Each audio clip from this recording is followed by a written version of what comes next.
Our first speaker of the day. If it's not fun, it's not worth doing. I met Elizabeth, I don't know, early on in launching Profit Coach, and it's just evolved from just kind of seeing her at some community events at She Goes High, which is a local women's community here in Northern Colorado. And that friendship has really evolved. And Elizabeth has come to the summit a couple of times, and she's been a client of mine. I love the work she does. She's a strengths coach, and it's really been helpful to understand more about my strengths. Drop a yes in the chat if you have ever heard of the Gallup Strengths tool and if you've taken it. That'll give Elizabeth a good sense of who's here in the room. And she's been just a joy. And I love that fun is her one of her top values, and joy is my one of my top values. One of top values for Travis is fun. So Elizabeth, you're in the right room. So if it's not fun, it's not worth doing. If you stopped in your tracks when reading this first statement, because when thinking about hiring a coach or consultant for your business or personal development needs, fun is usually not the first thing that comes to mind. You're here for business after all, not to play around. But I bet you might notice a little tug from your heart that says, but what if we can grow and have fun at the same time? And so we say, listen to your heart. Tapping into her own strength of positivity, Elizabeth has a true passion for guiding people in uncovering, developing, and executing on their strengths in a way that's engaging, empowering, and actionable. She's informed through an educational and professional background in counseling, higher education, and small business leadership. She's got a unique ability to work with both leaders and individual contributors. Fun is a core belief that Elizabeth holds, as I mentioned, and she believes that when businesses and individuals are leveraging their strengths, fun can effortlessly become a natural part of the growth process. You can see why Elizabeth and I like each other.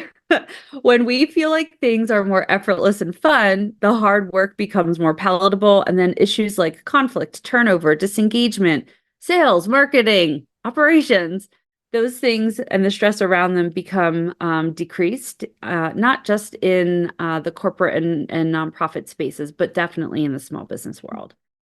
So let's jump in and see if we can have some fun, learn to leverage our strengths and maximize our results. But today, we're not going to be just focusing on the results. We're going to be talking about releasing our weaknesses. Elizabeth, thank you for being here and for all of your support over the years and your friendship. I'm honored to have you take the stage. Thank you, Allison. Gosh, you're going to make me cry. I do want to say that what I love about the fact of this bio is that Allison she helped me write it. And this is actually on the Gallup website for their certified strengths coaches. And as we were reading through the different descriptions of the strengths coaches, and this is where I was coming into it, I had a lot of imposter syndrome as a newer coach, reading other people's bios.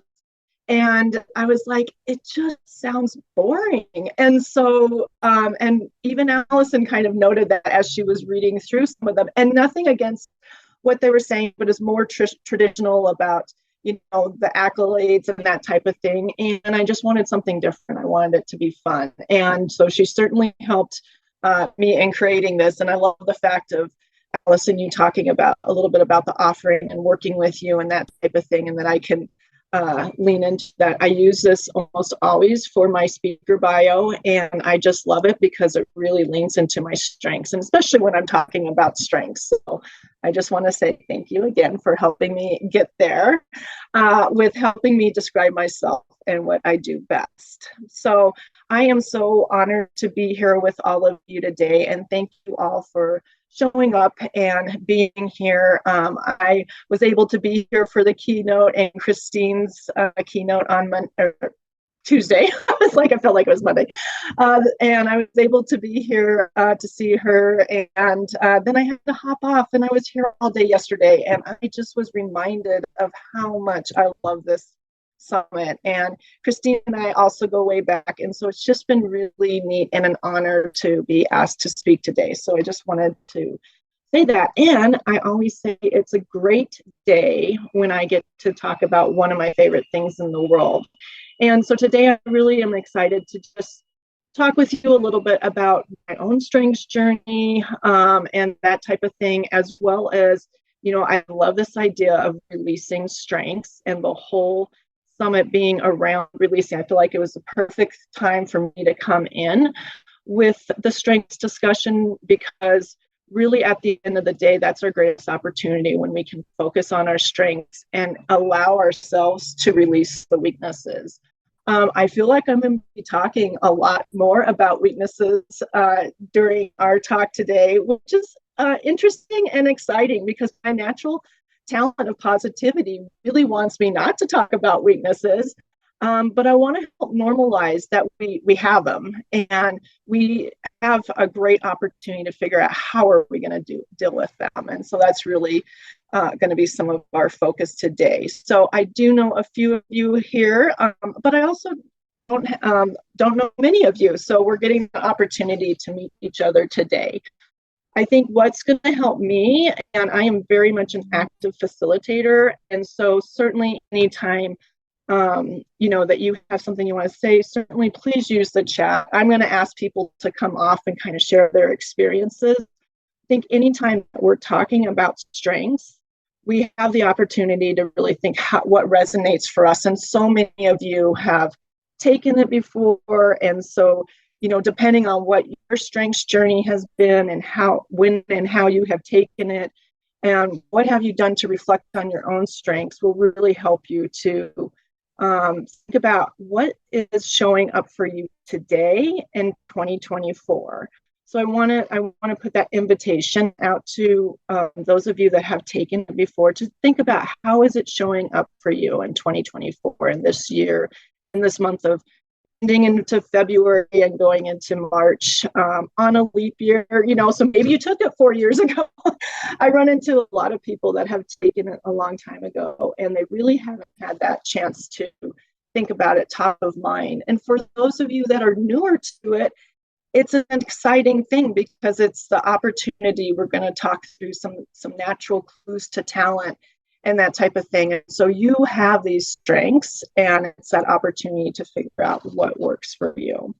So I'll be, like I said, inviting everybody to at times hop on and kind of share your insights as we go along. And as we get started today, I would just like to do a little bit more of introducing myself to you all. And so I'm going to go ahead and share my screen here and get that opportunity to do that. So this is always, especially because I lose my mouse sometimes. All right, so great. So for those of you that I don't know as well, and even for some of you that I do know well, I just wanted to talk a little bit about who am I and how did I get to this place of being a business owner. So I grew up in Colorado, and I moved to Northern Colorado. So my business is complete professional development in Greeley, Colorado, and certainly focusing on serving Northern Colorado in general. I like to show a lot of different aspects of my life, especially when talking about strengths, because our strengths are the opportunities for us to not just look at how do they show up at work, but how do they show up in our personal lives as well. So I came to Northern Colorado to attend the University of Northern Colorado, and I was pursuing my master's degree in counseling, as Allison shared about my counseling background. And I did a bit of a non-traditional path in counseling, and I decided to stay in higher education and was a career counselor and stayed for 17 years. And I always kind of joke because with my position, I had a lot of different opportunities to grow within UNC and have a community with UNC. But there came a point that I was really feeling plateaued. And so one day, and by the way, I'll be talking about my strengths throughout today, but one day I was like, my maximizer strength was like, there is more for you, Elizabeth. And I'm always kind of a person that likes a challenge. And so one day I was like, I'm going to leave UNC and I'm going to open my own business. And I was like, I really got that challenge I was looking for because I'm a business owner without a business degree and without a business class, honestly. So when I think through that, I am, thinking about, wow, all of the things that have, we talked a lot about purpose yesterday, and all of the things that in my business, the things I've had to ebb and flow on of what are the things that fit well within my strengths and what are the things that have been opportunities for me to reevaluate, or maybe they tap into my weaknesses. And so with kind of getting to this place of business ownership, that was something that I recognized and realized that I had to let go of the things that I wasn't good at. And it really, the strengths have actually helped me with more like a business model of how can I grow and develop in my strengths and my natural talents to help serve others, and what are the things that I need to outsource or need to find partners. And we'll talk more about that in a little bit. So really coming from education at UNC, stayed here. I love Northern Colorado. And then 5 years ago, a little over 5 years ago, and Allison's in this picture with me at the Chamber of Commerce. And this was a couple of years ago when I became a chamber member of the Greeley Area Chamber. And we had my ribbon cutting ceremony. And so that was just such a highlight for me, helping people so long find their own career paths, and for me to kind of find this happenstance way into business ownership. A couple of things about me, a little bit more personally. I love kayaking. So during the summer months, you'll see me out on the waters of the lakes in Colorado doing some kayaking. I am a board member and the current chair for Connections for Independent Living. And we serve people that live with disabilities, and we really support them. And this is a passion area of mine. And I'm a speaker, and I love doing these types of events. And hobby-wise, I am a gardener and I love to cook. I am such a foodie, and I'm bringing this up because I've got a couple of slides later that I want to share with you of a food-related experience that really helped in growing my strength. And my partner, Jason, and I, here we are at my brother's wedding in Mexico. And then one of my awesome co-workers, I'm a solopreneur, is my pup, Cicely. So if you join my newsletter, you'll always see it signed as Elizabeth and Cicely. I always say that I feel like she could come and do these talks if she could talk, because she hears me practice a lot. So that's a little bit about me. Oh, by the way, those veggies were actually from my garden a few years ago. So that's exciting. I love to share my passions with people as a way to introduce ourselves, because our passion, kind of along with values, that's really what helps with being soulful, right? And especially for me, it helps with my soulfulness. So right now, I want to go ahead and focus on you. And I would love to take a moment for you all to grab a piece of paper and write down, what are you celebrating in the last week? So this can be personal, professional. What are the things that are accomplishments that you're celebrating, that you have done, that you want to write down and share?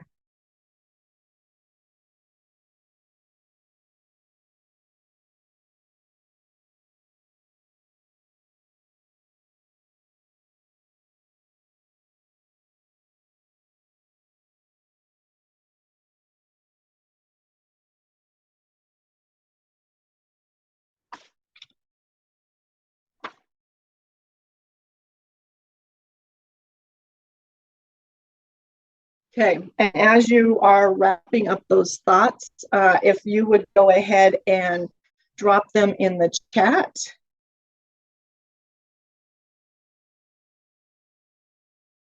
And then I always like to have a couple of people come off of mic and share a celebration, especially if it feels moving to do so, so that you can be witnessed outside of the chat.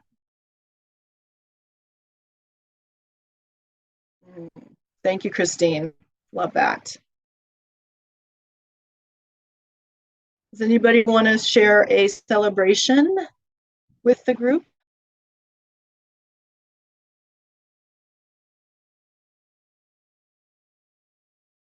Amanda, thank you.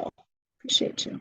It may seem silly to some, but I just planned a trip and I have a washing machine repair guy here, and I'm not stressed about the finances of planning a trip and having a repair done on a major appliance. So, right. Amanda, I love that because so many times, and especially with finances, like that is an area that a lot of people stress over. And just to hear you saying that, kudos to you. Love that. Thank you for sharing. Anybody else want to share a celebration out loud? Maybe do one more. Hi, for those of you joining us, we are doing a little exercise around what are we celebrating? So that's where you're seeing some things in the chat, and love about growth and lots of family time and interviewing. Love a lot of these celebrations. So, and I think I mentioned it before, but I am really celebrating being here today with you all. And Allison, starting the summit again. This is such a great group. I know that I have always loved it. And so celebrating that and celebrating being a speaker. So I like to kick us off really with any of the talks that I do, but especially with my strengths talks, with this idea of celebrations. Because I don't know about you, but as a busy business owner, I often find that I can get into this loop of what are the things that I haven't accomplished, right? What are the areas that I need to do? And sometimes I can tend to gloss over or maybe not take those moments to celebrate my accomplishments. And even as Travis was talking yesterday about, the highs and lows of business ownership, I realized really early on that I needed to celebrate those highs so desperately, because I could often get into the lows and stay there and feel that sense of rejection and maybe that giving up on business. And sometimes I would just kind of gloss over, like, oh, I got a new client. Where's the next one? And that type of thing. And I found myself early on in that. And for me, was because I wasn't necessarily taking the time that I needed to say, hey, Elizabeth, good job, of whatever it is that I was doing. So again, I love these coming in. Thank you all. Oh, that's exciting about being featured in Denver Magazine. That's awesome. So many great celebrations. Thank you for letting us all witness you in those celebrations. And I know for me, as I've gone through this process, and I do this in a form of gratitude, I do this in a form of, I'm going to pause when something for me big happens in life and in business. But that helps me get closer to, Travis, I'm never going to try to say the word that you said, so I'm going to use what you said, the joy line. It helps me get closer to the joy line. I just would love to invite you all to think about, how does this resonate for you? And also, when we're talking about strengths, it really leans into that opportunity to focus on what we are doing well and figuring out how do we manage and deal with the things that are harder for us, that do not bring us joy in our business. And so I just want you to kind of continue to celebrate the successes. So I have another quick activity that we're going to have you do right now. And I'm going to have you write the phrase. I'll probably try to type it in. It may take me a minute because my computer is like my keyboard's over here. But write the phrase, I use my strengths every day 3 times with your dominant hand. And so that's, I use my strengths every day.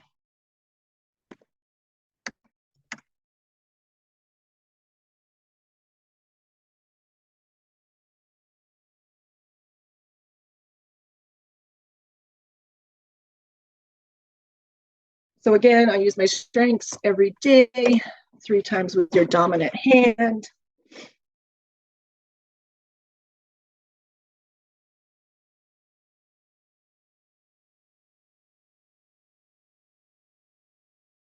And then when you're done, for those of you that are on screen, it'll help me if you can just kind of look up at the camera. Awesome. So I can get a gauge of when people are ready. Thank you.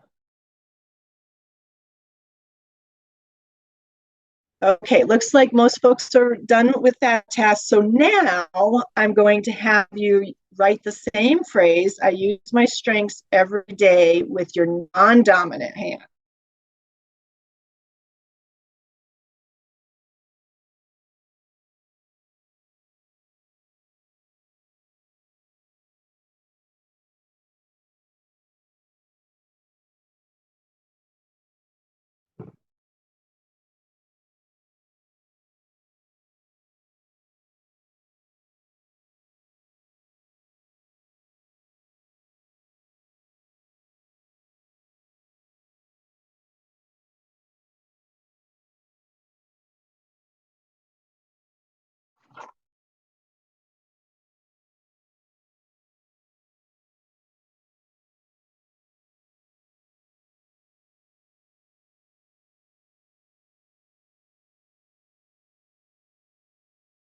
Okay, we got a few people that are done. I'm going to bail the rest of you out of that task.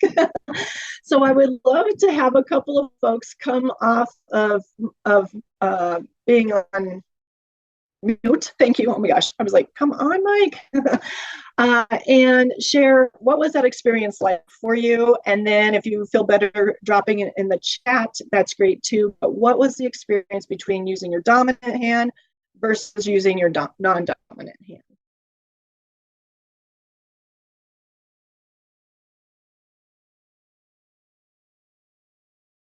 Does anyone want to share? Go ahead, Christine.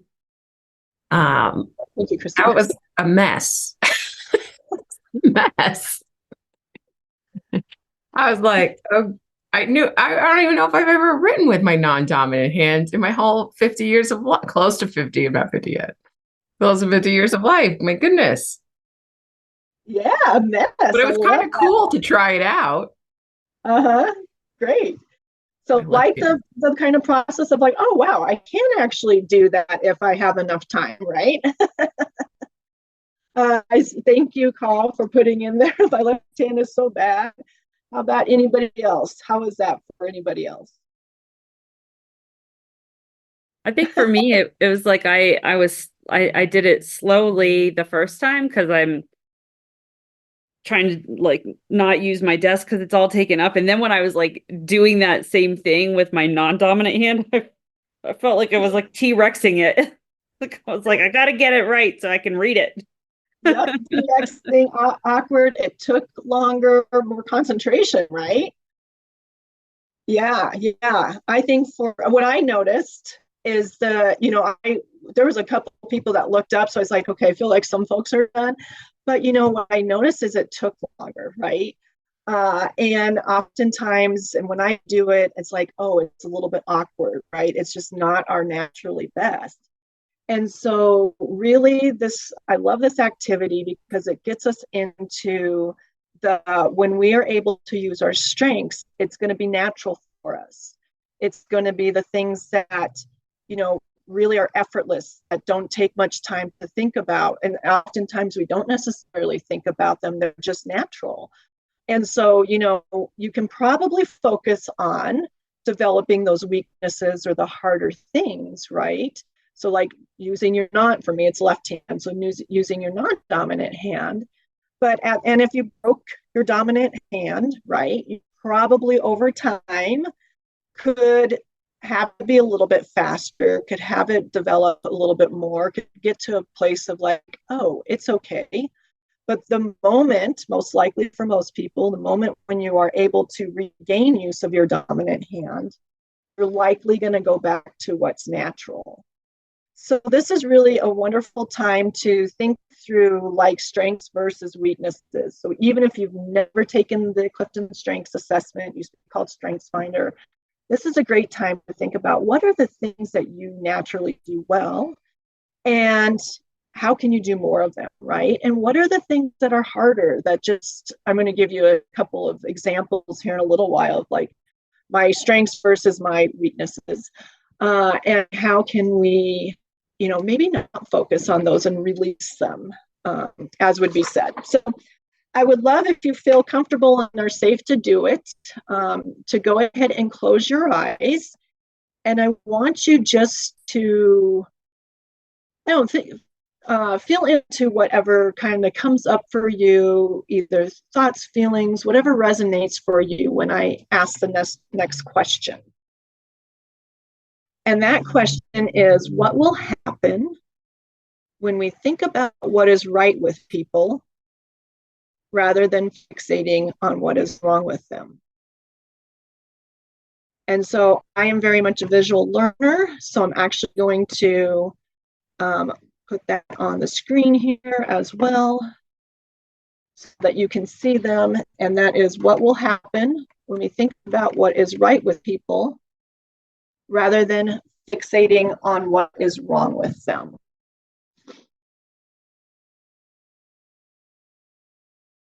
So I'll just give you a moment to write down some reflections as you see that.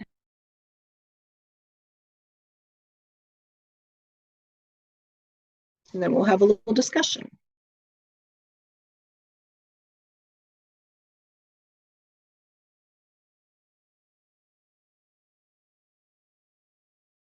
Okay, so again, either in the chat or if you feel comfortable and want to share, go ahead and share out loud with us. But what resonated for you when you thought through that quote and or question?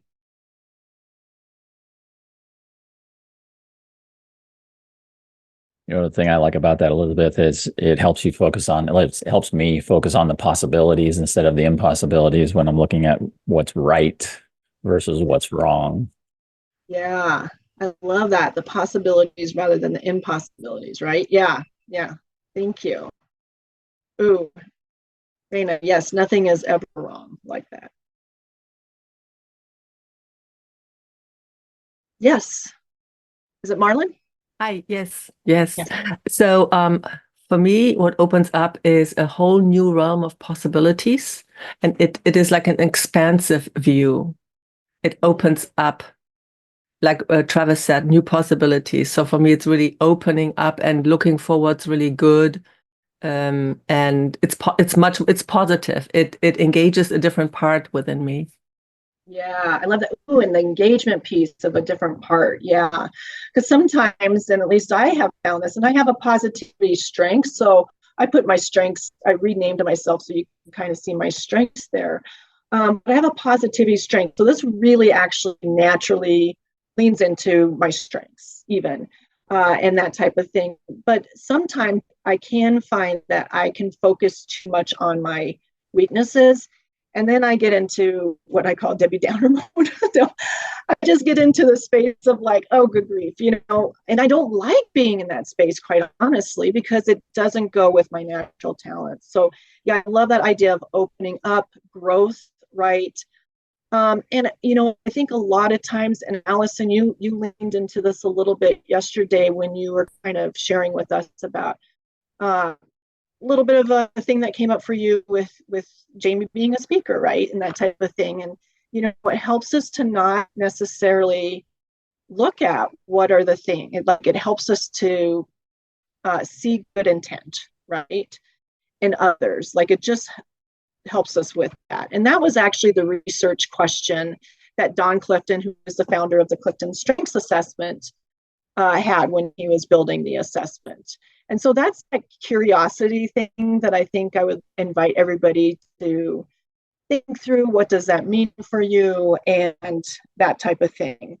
And so this assessment is based in positive psychology.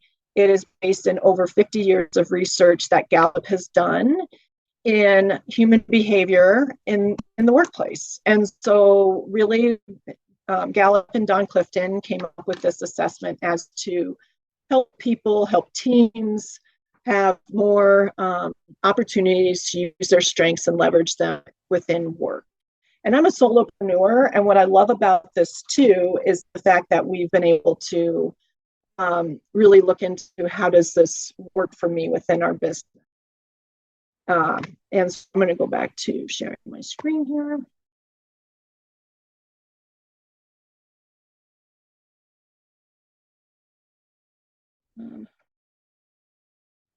So, the key to success is to fully understand and apply your greatest talents and strengths in your everyday life. And here I am hanging out. So one of my favorite things that I get to do. We're seeing your presenter view, Elizabeth. Oh, thank you for sharing that. Hold on, let me try that again.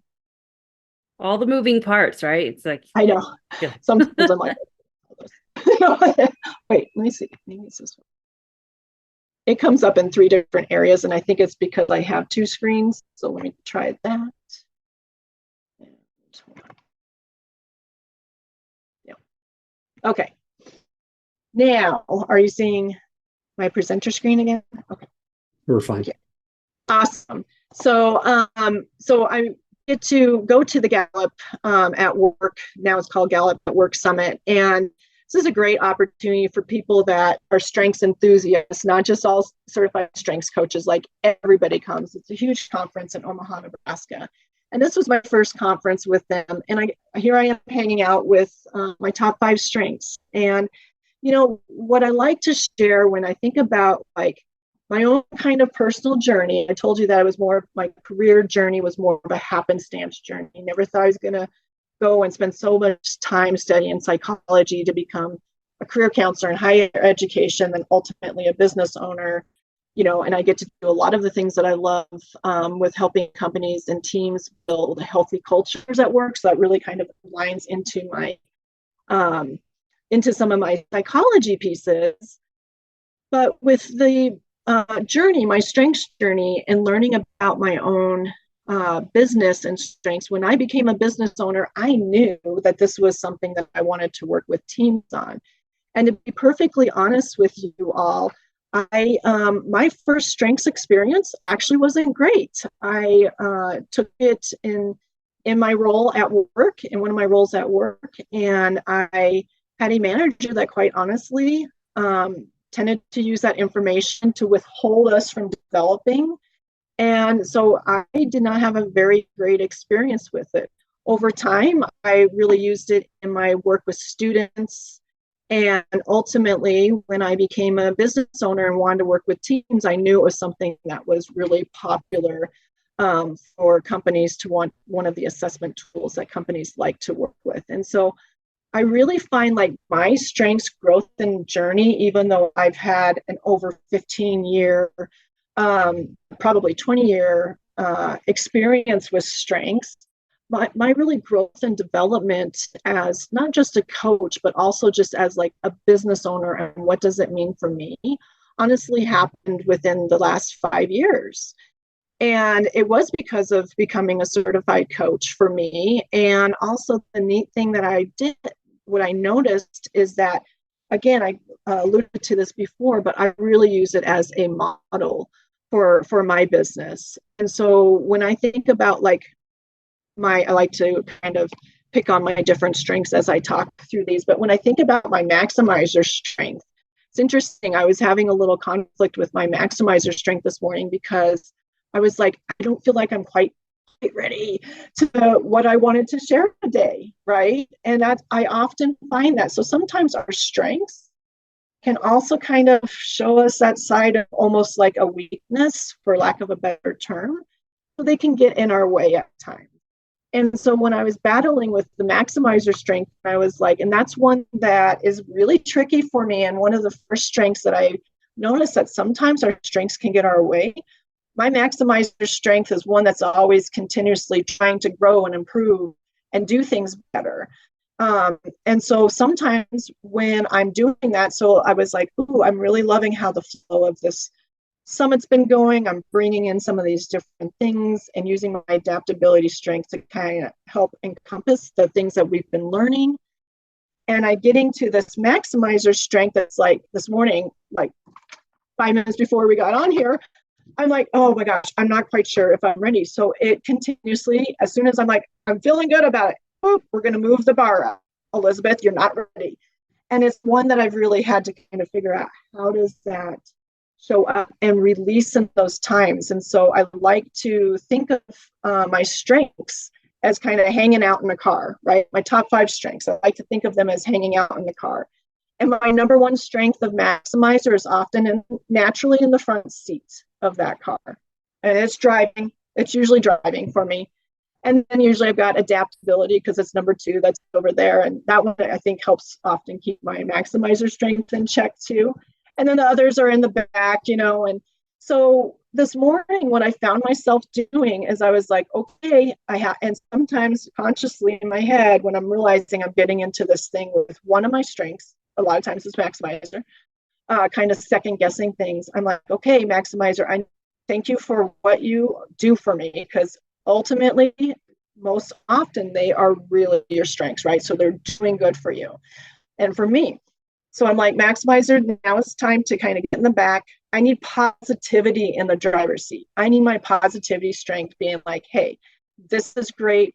We're excited about today and we're moving forward. So the invitation to you is to notice those times that our strengths maybe are holding us back, right?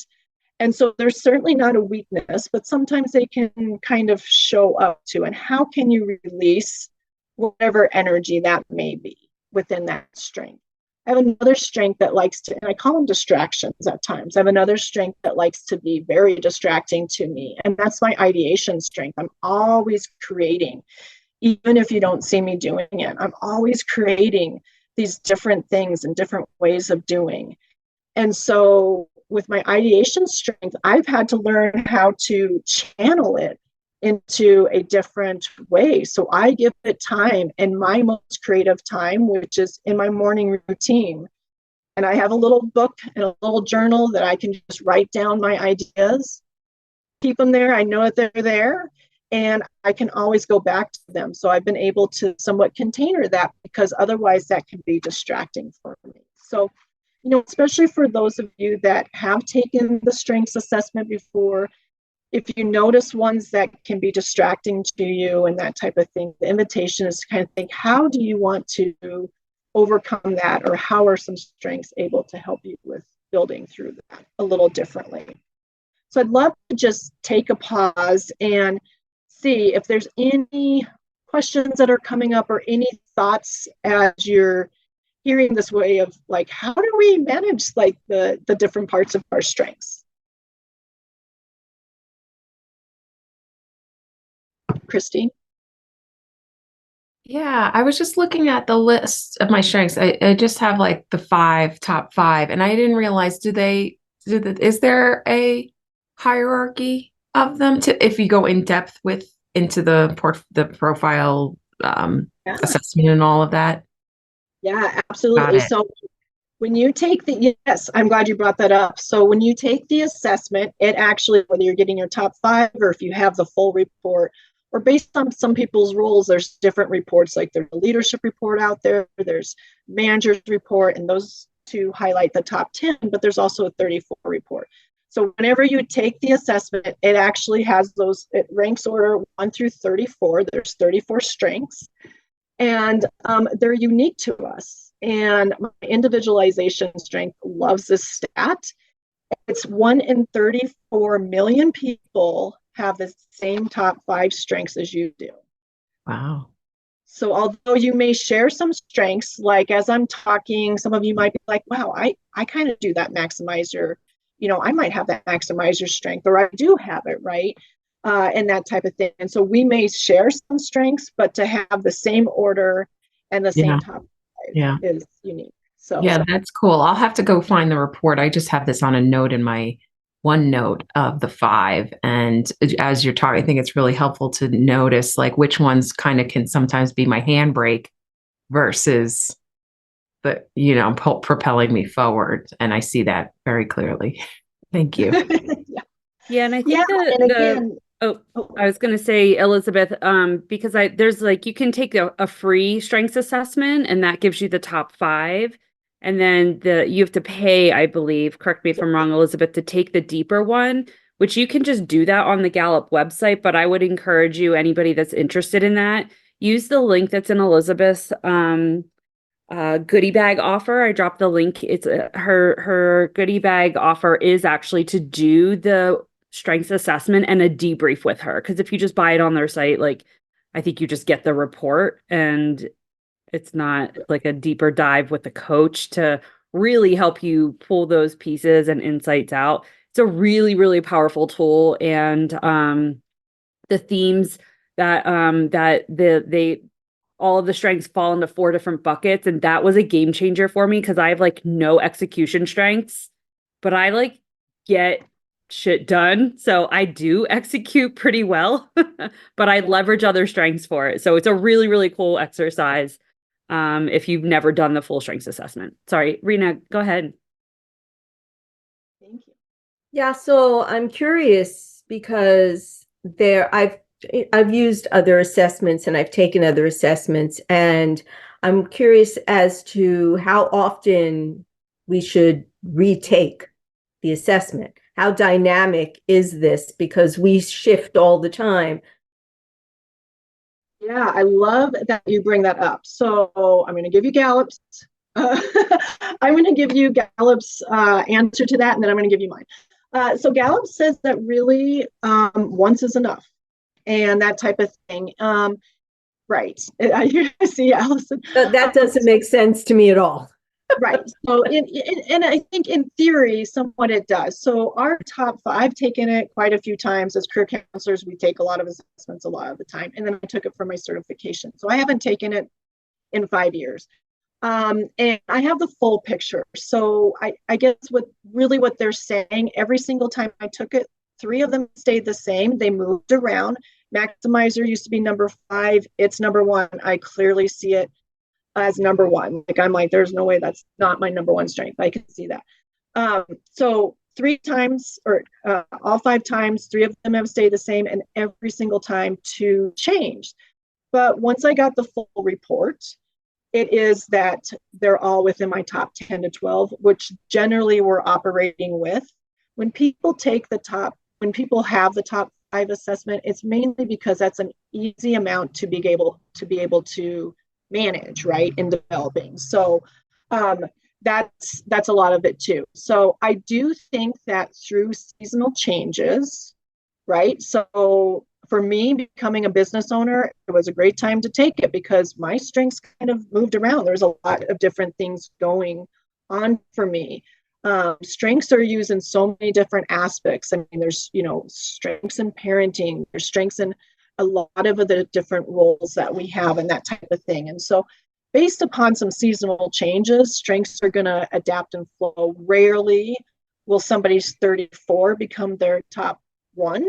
Sometimes it happens, but that's a little bit more of an anomaly, right? So again, so I would say, certainly if that feels like that, like looking at a report, you're like, I feel like my strengths have changed, take it again. But I wouldn't say, and Gallup actually does not let people take it if it's less than 1 or 2 years since they've taken it the last time, because they just really don't change that much. That's a great question, though. Thank you. Yeah, absolutely. So we're talking, a lot of you have taken it before, but I would love to talk about 5 clues to talent. And let's see, yes. And so I'm going to pull it up on the screen. But for this exercise, there is a link to the document, if that is helpful for you, that Allison put in the chat, and to go ahead and pull up. But we're going to talk about, and I want you to, as we're describing these 5 clues to talent, I want you to think about when has one of these shown up for you, okay? And just jot down some notes on it. And so those 5 clues to talent are, okay, the first clue to talent, which I haven't started sharing my screen yet, I just realized. Oh, okay, let's try that again. This time I caught myself. Sometimes the people are like, we're not seeing your screen. Okay, are you seeing my screen okay? Awesome. Thank you, Allison. Okay, so our 5 clues to talent are, the first one is called yearning, and that's what activities are you naturally drawn to or that energize you.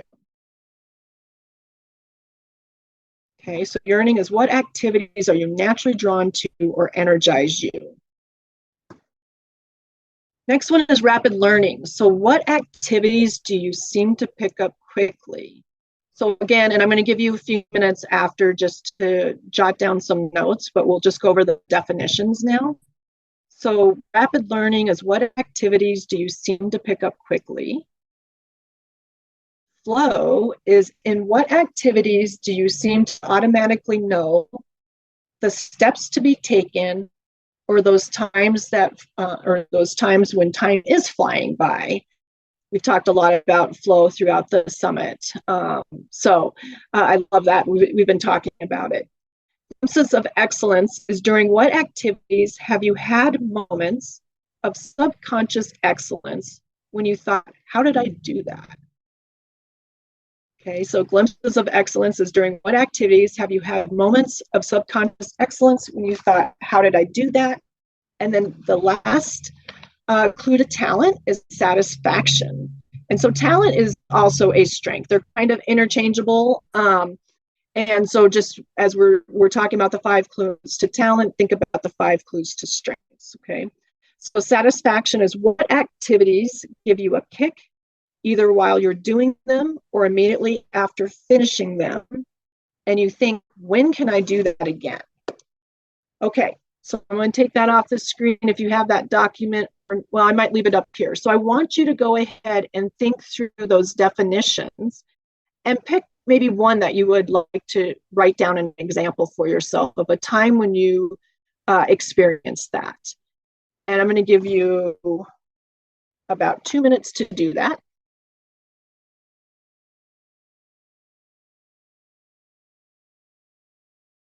And if you would like to use the chat, I am going to ask a couple of people to come off and share some examples.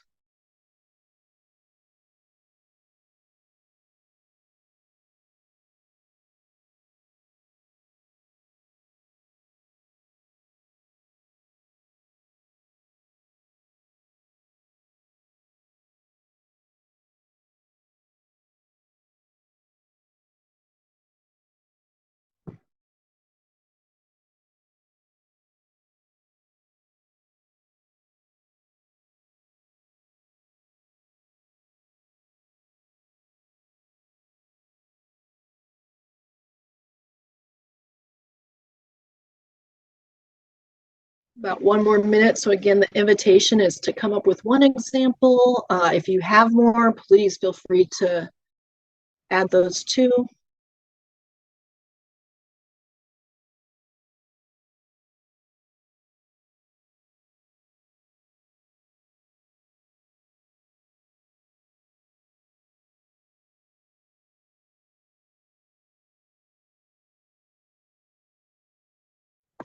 Okay, we'll go ahead and wrap up some thoughts around those.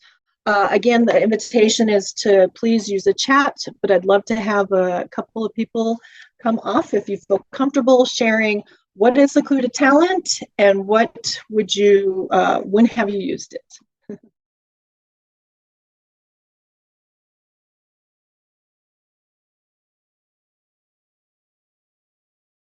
Who would like to share? Rena? Yeah. Awesome, thank you. This is an easy one. So my yearning is meditation, knitting, and jewelry making, and event planning. Or some type of an event, right? So, and it all roads, the rest of them are all event planning, which is very interesting, right? Yeah. All Yeah. So that's, that's a clue that you're using your strengths, right? Those are things that are coming natural to you. So, if you're partnering with somebody or if somebody's seeking out partnerships with you, they might be seeking you out for those different strengths of like event planning and that type of thing, right? And event planning leads into collaboration, right? Yeah. There's that.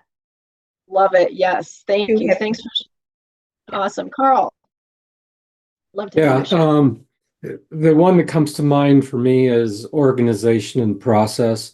I tend to go to that as my natural way to look at almost anything.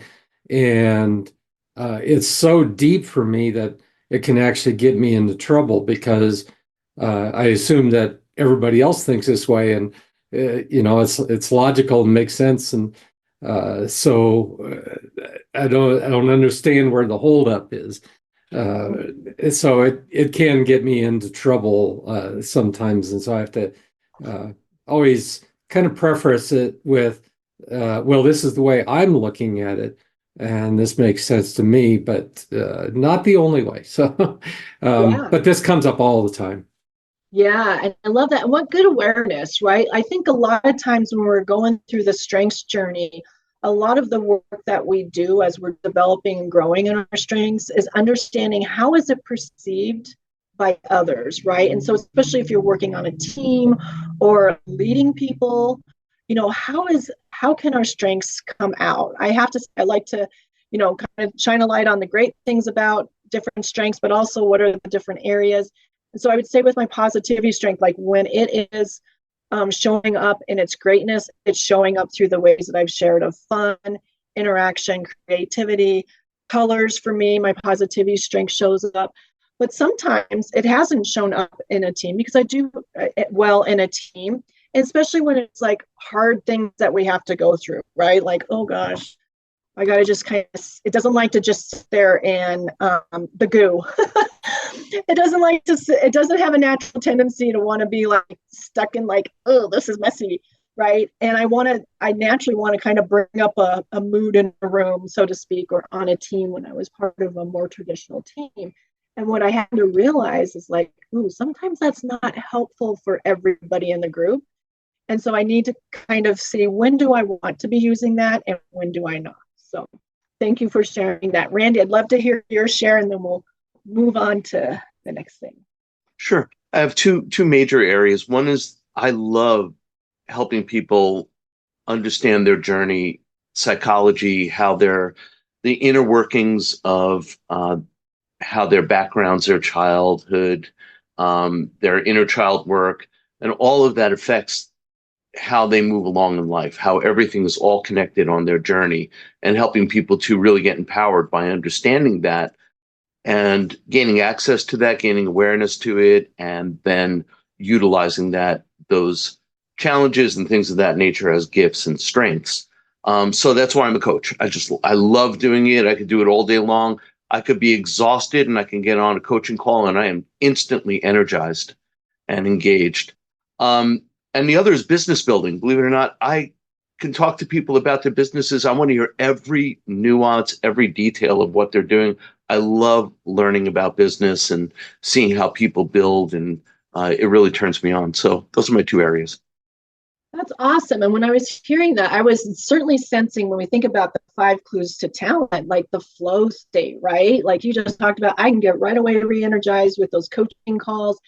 And even that satisfaction you were really leaning into as you were talking through, and probably I see satisfaction, honestly, and glimpses of excellence, like they're kind of, for me at least, a little bit of like an overlap together. So certainly I was hearing some of that glimpses of excellence and then satisfaction. So love this conversation of like identifying when are they showing up and that type of thing. Because so many times when we have like our reports, we're getting it in Gallup's language of what it is. And because they're unique to us, we're all going to experience it just a little bit differently, even if we share the same strength, right? So my work with people is to figure out how do they show up for you and that type of thing. And then how can you, and that really helps give voice to you and sharing it with others. So I love our examples. Oh, yes. Elizabeth, there is a really great question in the chat, and I'll read it to you so you don't have to find it. And then it looks like Marlon has her hand up. But the question in the chat was, do some people have some struggles seeing their own strengths because it's what's easy for them? Like other people might say, quote, you're really good at XYZ, but you just think that's natural and everyday for you. So does that make it difficult for them to see their own strengths. Yeah, so I definitely think that people certainly do have sometimes a challenge with seeing their own strengths, maybe because it's underdeveloped. So it's maybe more of a natural talent that they're starting to learn. But also this, oh, isn't everybody just like this, right? And I'd also say this really comes into when we are thinking about weaknesses and collaboration. So when I work with teams, a lot of the conversations are like, how can you partner together to leverage each other's strengths? And like, if I'm in a weakness area, I'm gonna pick on my number 34 out of 34 strength, which is focus. And I get to use that a lot in the next couple of weeks as I start to do my business taxes. I hate using the strength because I get so easily distracted. I think part of that is my adaptability strength, right? So anyways, and so I just think because I hate using focus that everybody else does, right? And yet I would talk to somebody that has focus in their top and they love that. So my opportunity would maybe being able to partner with somebody that has a weakness area and say, hey, can you help me with, maybe we need to just jump on a co-working session so I can be intentional and focus on this task. And so for me, a lot of times, one of the ways to manage a weakness is to figure out, what do I need? And a lot of times for me, accountability is something that will help move me to that next thing. Because as Allison shared, I also don't have a lot of executing strengths in my top 10. And so I do get things done. It just doesn't necessarily come the most natural way, but I have strengths that help with that. So again, I think that perception of like, yes, maybe it's natural to us, so we don't even really kind of see it. So that's hard to identify, but also that piece of like, ooh, are we using an area that doesn't feel good and doesn't everybody feel this way? No, some people actually like it. So that might be a great partnership, which is another way of managing your weaknesses. And that's another tool that I've shared with Allison. So hopefully we can get that out in the Mighty Networks resources eventually. So I would love to just kind of transition us into some of the things of, what about weaknesses? We have just a couple more minutes here. And so I want to just, have you think through, for you, noticing when you are maybe working in a weakness area or strength, right? Like, put in the chat, how do you feel when you're working with your weaknesses? I'm going to have you do that really quickly, and then I'm going to so again, how do you feel when you're working with your actual weakness areas? Go ahead and put it in the chat. And I want to just share this slide because to me, this felt really pivotal when I, which screen are you seeing? Are you seeing the weakness screen? Well, okay. We see what appears to be a tornado with Now lightning. some words coming up. It's a very beautiful picture. Thank you. Well, I think about weaknesses as a tornado. It can be perceived that way, right? And there we go. So I want you to think through this. Like, this is kind of like the dominant hand exercise. So when we're focusing on using something that's not natural to us, this is kind of how I'd love to end. We really, or our weaknesses, we really can only get them to a level of proficiency, right? So like, that's like a C. I don't know. It's average, right? We can try really hard. It can take a lot of our energy. It can suck the life out of us at times. Whereas when we focus on developing our strengths, the things that we're already good at, we can develop them to excellence. And this is sometimes, especially in work, I think this can be hard to let go of. That's that release of like, how can we let go of it? Now, we can't absolutely let go of all of the weaknesses. And so that's why, we have our kind of tips to strategies for managing your weaknesses. So we all have them. So let's just go ahead and claim them. Focus is number 34. I know it's going to be I'm going to not be happy when I'm getting ready to do my business taxes because it just drains my energy, but I've got to do them, right? Like, and I do them. So, you know, claiming them and knowing it. And so it really gets into, okay, here are some other ways that we can manage them. You can apply one of your Clifton strengths to help you with them, right? You can apply one of the things that you already do well to help you with it. There we go. Okay. When possible, avoid it. So that's that partnerships. How can we collaborate with others? Partner with somebody that has the strengths that you don't have to help you out with it. They're probably going to enjoy working in that space. So especially if you're like a people leader, maybe have a team or need that accountability. I'll use Allison as an example. I often am like, I need to tap into the strength of yours. She's got woo. Let me tell you, it's not in my top. And I can get exhausted at times, especially like at networking events. And so when I'm with her, I always feel like she'll be like, hey, let me introduce Ann. She has a connected strength. Sorry, I outed all your strengths now. But she has that natural ability to bring people together. That's why we're here, right? And so being able to help with that. And then and I will be like, she helps get me in those spaces where I'm feeling good about it. And then sometimes you just have to do it. Right. And this is a tool. There's some more kind of explanation and ways that you can, you know, help with managing your weaknesses. But how can you figure out a way that won't make it so taxing for you? And I didn't mean the pun. I must have been thinking about taxes when I wrote that. But, you know, how can you manage your weaknesses so that you're not feeling overwhelmed? And sometimes it's like time of day. I use a strategy of time of day for managing my weaknesses. Like when I need to do it at my brightest and freshest time of the day to help manage that. So. Elizabeth, thank you so very much. Love this topic. What do y'all think? Rounds of applause and the reactions and your camera. Yay. Thank you so much. I highly recommend, if you've never done anything with the Gallup tools, to go ahead and take the assessment with Elizabeth.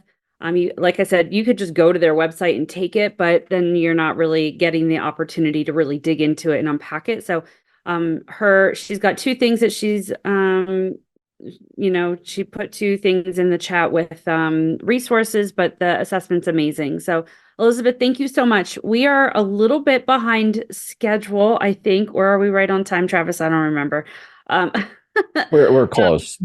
We're good. We're right on time. Whew. Yeah, we're doing good. Yeah, we've got like a tight schedule. Yeah, like 3 minutes.